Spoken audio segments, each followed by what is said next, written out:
Barbarians are rage monsters, able to deflect blows and crush skulls through sheer muscle and fervor. Druids are masters of nature and primeval magics, capable of transforming into beasts. Put them together, and you can harness the powers of nature and pure anger together to make for some of the most dangerous wild shapes possible. If you're looking to make a Barbarian Druid Multiclass and you want to get mad on nature's behalf, you should stick around for today's episode.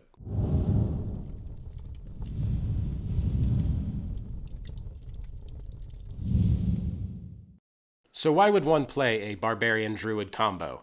Well, as my wife and her character Miko will attest, the wild shape focused strategy for 5e Druid builds is powerful but can lack the resilience and damage output needed to be viable at later levels. With a few levels dipped into Barbarian, a Druid's wild shape is a force to be reckoned with, a damage sponge and damage dealer that just won't go down. The rage ability and unarmored defense function perfectly well while in wild shape, serving to seamlessly make your wild shapes tanky and brutal with extra damage. This is fundamentally the best way just to play as a wolf or whatever other beast you've got your sights on. You can spend every combat situation transformed into your animal of choice, and you'll still be a linchpin of your adventuring party as your rage ability functions in beast mode. The build also sits in a rather unique and odd place regarding ability scores, as it really doesn't care about any of them. This means all those ASIs are free to apply towards feats for your entire run of first level all the way up to 20th level. Now, obviously, there are downsides to this. The Druid is a powerful class already, and dipping into anything pushes you a bit down that curve. We're also essentially ignoring the entire spellcasting half of the Druid, taking a class with wide utility and essentially making it work like other martial characters. You can't use spellcasting abilities while raging, but you'll still have those options in your back pocket if you really need them, but anticipate a very simple party roll 99% of the time. Multi-class options are automatically foregoing the higher-end features you would otherwise gain as a single class. A multi-class character takes longer to get to key features and in general will feel a bit lagging compared to a single-class character, especially when it comes to ability score increases. As a side issue, you're also planning on spending most of the adventure in wild shape, which, depending on how your DM rules it, means you won't be talking much. Not an issue if you're shy to role-playing anyway, but get used to pantomiming using wolf barks or bear growls when you speak up in character. I hope whoever's building this kind of Barbarian Druid combo is a dedicated role-player, because I actually imagine this could make for some very interesting sessions. So when does a Barbarian Druid start to kick in? The short answer is class level 3. 2 levels of Druid and a single level of Barbarian is all you need to make the class kick in. There are still plenty of features to gain later on, but you can rock a Rage Bear as early as 3rd level, and the power increase is significant compared to just 3 levels of Druid or 3 levels of Barbarian.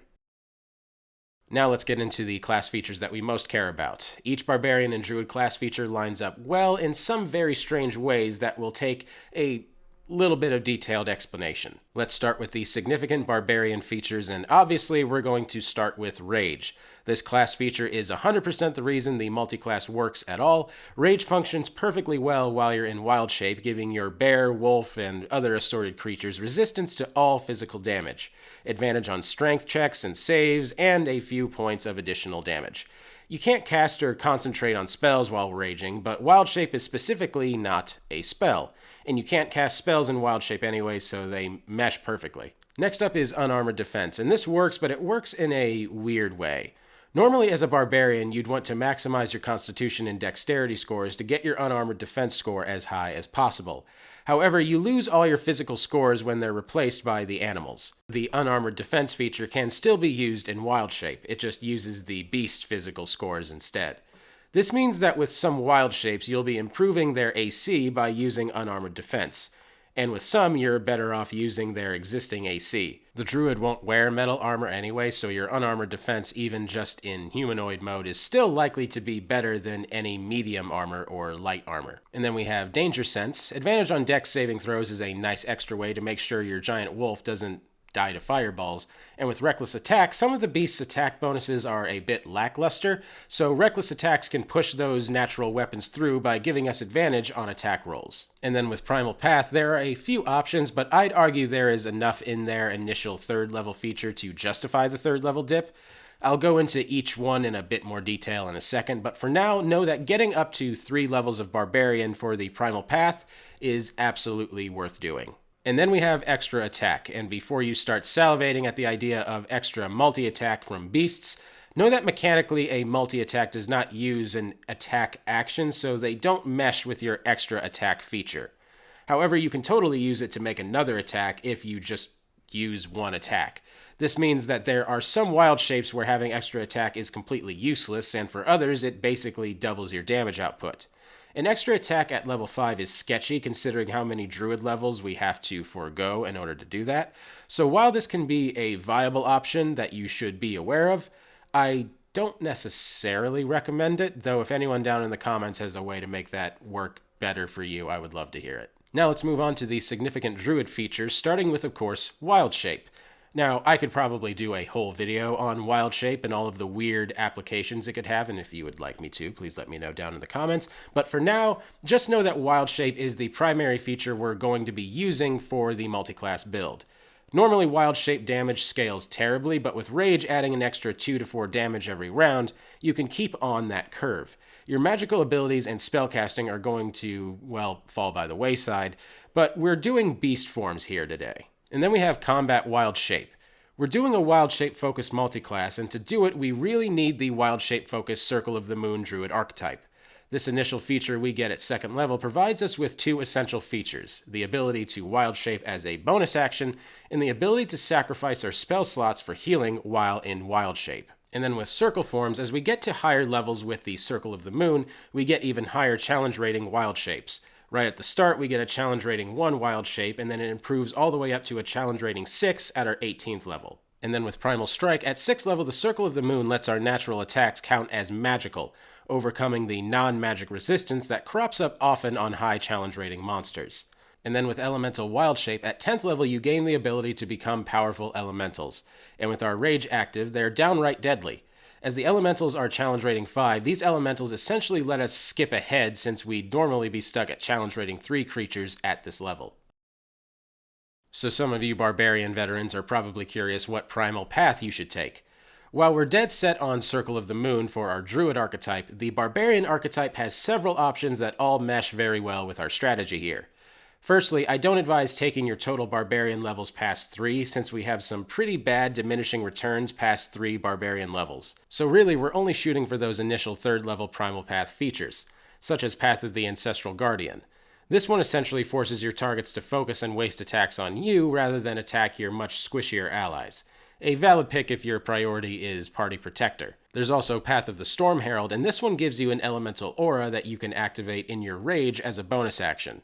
And since you will regularly be large, huge, or even gargantuan-sized, that aura is going to be big. Desert is great if you're the only frontliner in your party and just applies a little bit of direct damage output to everything near you. Sea is nicely targeted, but it has pitiful damage at higher levels. Out of the 3, I actually recommend Tundra the most, as 2 temporary hit points to essentially your entire party every turn can add up quickly to negate quite a bit of damage. And then there's Path of the Totem Warrior, and you've probably seen this primal path on plenty of builds, and it's still great here. Picking Path of the Totem Warrior, and specifically the Bear Totem, will turn your physical damage resistance into resistance to every damage type except psychic damage. Now getting into ability scores, we're spending all or most of our time wild-shaped and unable to cast spells, so we really don't care about our mental scores here. And because wild shape replaces our physical scores, we also don't care about our physical scores. We aren't wearing light armor or medium armor, and we don't care about heavy armor proficiency. We're gaining our AC using unarmored defense using beast forms, so it's their ability scores dictating our AC, not our own. This puts the Barbarian Druid class in a bizarre position where none of our ability scores really matter for our core combat plan. Even our hit dice don't matter all that much. This frees up our ASIs for feats, some of which can be pretty helpful, and we'll go through those in just a second, but it still begs the question of what to do with our initial stats.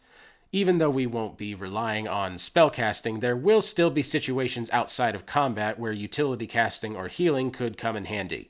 And if you're a roleplay heavy party, this is definitely something you don't want to skimp on, really. Therefore, a decent wisdom score is in order.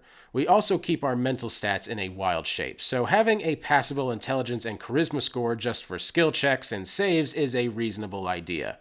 And for communication and other things, we referenced pantomiming and stuff for role-playing earlier. This is definitely something that's going to help you out on a more mechanical-based level. Finally, in situations where we get caught off guard in our normal form, it makes sense to have a decent constitution for some buffer hit points.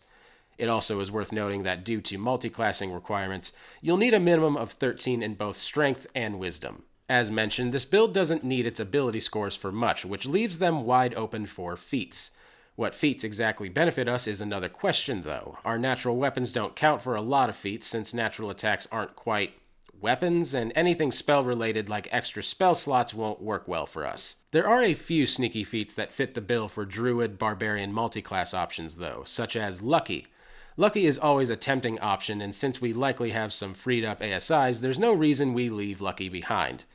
Be the luckiest barbarian you can, assuming you don't have one of those boring DMs that likes to ban this feat for some reason. There's also Mobile, as extra movement is always nice and avoiding attacks of opportunity is very useful for a frontline fighter, and the idea of a giant moose nimbly sidestepping through combat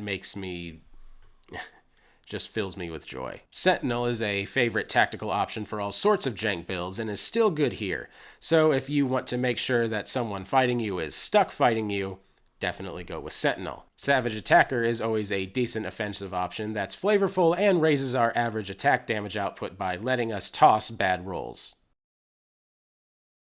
Given that ability scores are not really vital to a Druid Barbarian multiclass, at least not the kind that we're building here today, that leaves us to prioritize races that have some sort of ability that is non-physical enough to carry over into our wild shapes. Gaining natural weapons from other races or class features is useless, as you lose them all in wild shape. Wild shape specifies that you keep racial features as long as your new form is physically capable of doing so. Let's go over some races with some powerful options that transcend the use of hands and can synergize with both Wild Shape and Barbarian Rage. There is, of course, the Aasimar, but this one is tricky because your DM may or may not let you use your Angelic Transformation feature while in Wild Shape. And there's understandable reasons for both, I suppose. If they do, though, a Holy Flying Bear sounds amazing and can make your Wild Shape that much more scary. With the Eladrin, there's nothing in the Eladrin phase step ability that should stop it from working while in wild shape.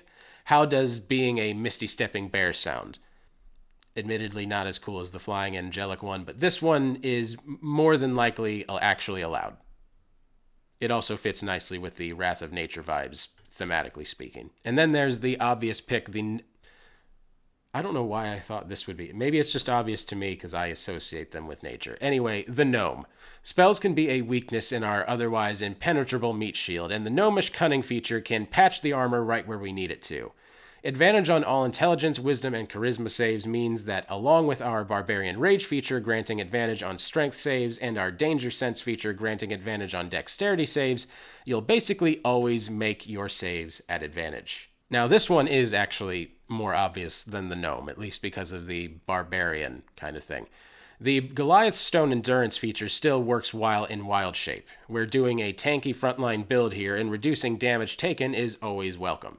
It doesn't scale up though, so I wouldn't take this option if you're planning on running a very long or high-tier adventure, but thematically it's still also pretty cool. And then with the Halfling, nothing really to say here except that Halfling Luck is always useful and it's still a fine option here. With Half-Orc, Relentless Endurance will let your wild-shaped beast get right back up once per long rest, and Savage attacks add that much more damage to your critical hits.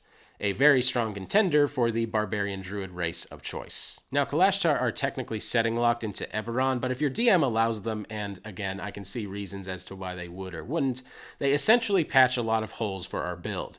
If we go the Bear Totem route, the only damage type we wouldn't resist is Psychic damage, which Kalashtar neatly grants resistance to.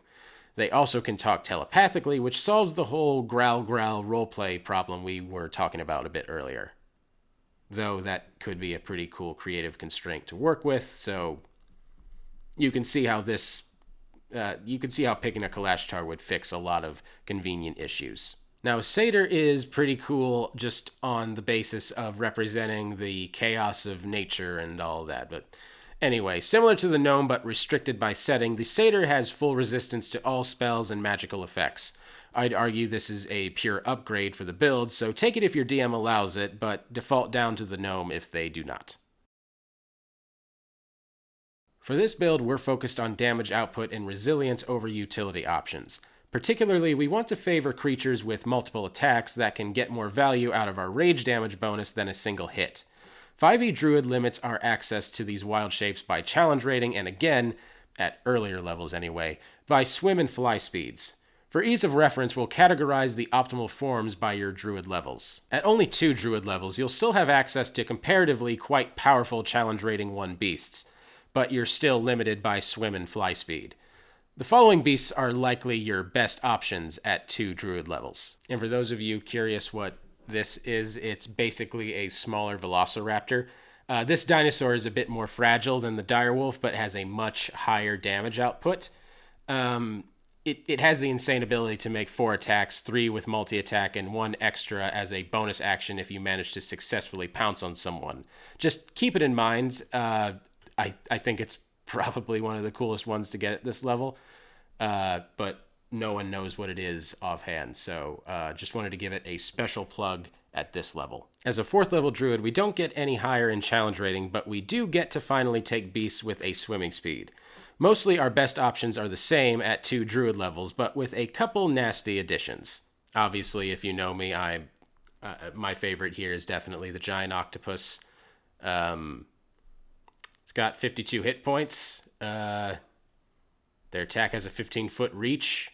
Yeah, even if I didn't think octopus and kraken and all that stuff were cool, yeah, I'd still pick it. Now, at our 6th druid level, we finally get up to challenge rating 2 beasts, which radically increases our damage output and survivability, though we still can't take anything with a flying speed for a couple more levels. Honestly, though, we have one of the coolest assortments here in terms of, I mean, just a giant elk. That's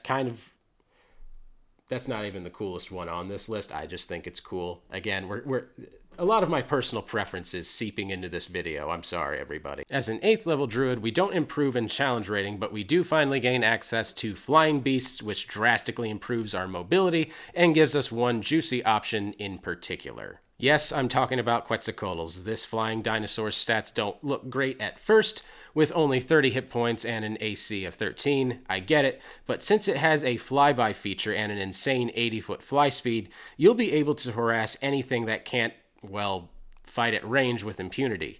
Each dive attack bite will do a nasty 6d6 plus 4 damage, making this my uncontested top pick for your flying beast of choice. As a 9th level druid, we finally get to take a challenge rating 3 beast, which gives us a damage increase and upgraded hit points yet again. Found in the Tomb of Annihilation, I would have to say my favorite at this point is the giant snapping turtle. This big snappy boy has a finally decent AC of 17 and a solid 75 hit points. So this is definitely the go-to tank option and was something my wife transformed into quite a bit, so I can attest to its effectiveness. As we're the Mighty Circle of the Moon Druid, we get the Elemental Wild Shape feature with our 10th Druid level and access to incredibly powerful elemental forms. Each of the 4 elemental forms have their own ups and downs, so let's go through those very quick. The Air Elemental has the least hit points out of the bunch with only 90, but Unarmored Defense pushes it up to a hefty 17 AC. Well past their normal natural armor bonus. The big draw here is the 90-foot fly speed, which is obviously amazing in any situation where maneuverability is important. You can even move through narrow pinholes and enemies. The whirlwind attack is interesting, but not great against most solid targets you'll be fighting at this level. Take this when the fly speed is needed or you're facing a mob of weaker foes. With the Earth Elemental, easily the sturdiest of the bunch, it gets a 17 AC and 126 hit points, but the big draw here is the Earth Glide ability. It only counts non-magical and non-worked stone, but that still leaves a lot of situations and caves that you can stroll right through. The Fire Elemental is arguably the best damage dealer of the bunch, as your touches will do 2d6 plus 5 fire damage, but will also light them on fire for another 1d10 every round. Sneakily, your Unarmored Defense also pushes this to a 16 AC, and with the 102 hit points, you're also still quite tanky. Take this form if you're just interested in doing as much DPS as possible. With the Water Elemental, unarmored defense gives us 16 AC, and with 114 hit points, this is a solid tank option. Functionally similar to the Air Elemental, this is your best choice in an underwater environment.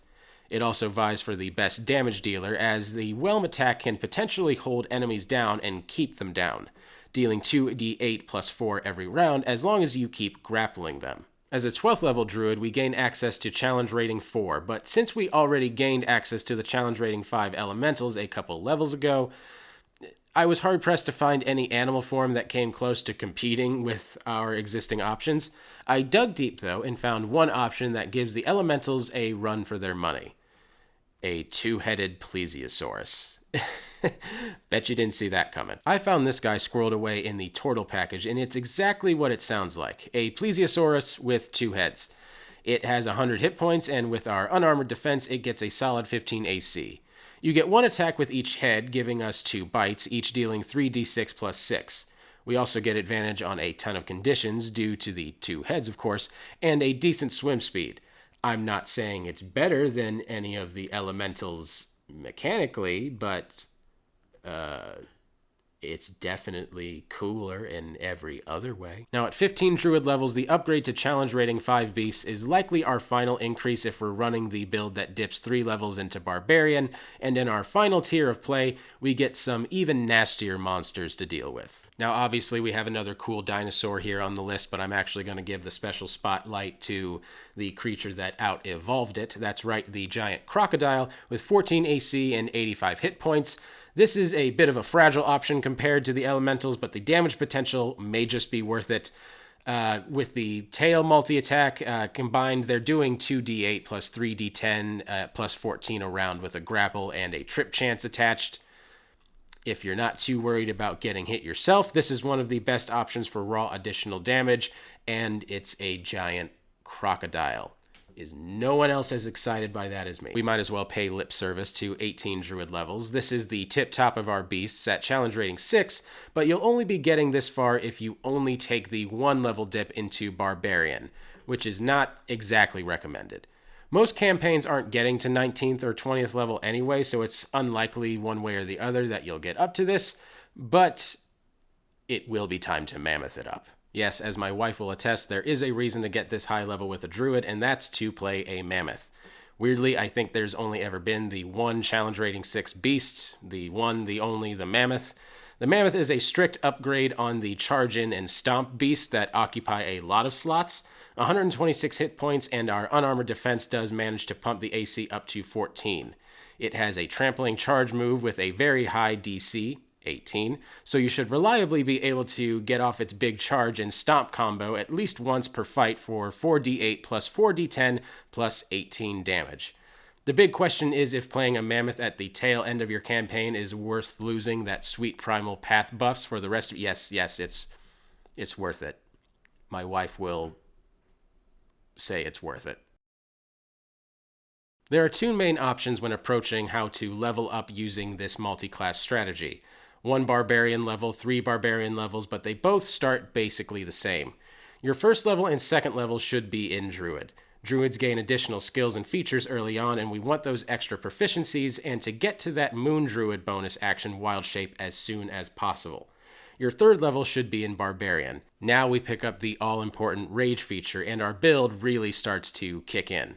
The question is, how deep of a dip are you willing to take for barbarian features before taking the rest of your druid levels? The 1 level gets us the most important feature, rage. 3 levels gets us the primal path feature, danger sense, and savage attacks.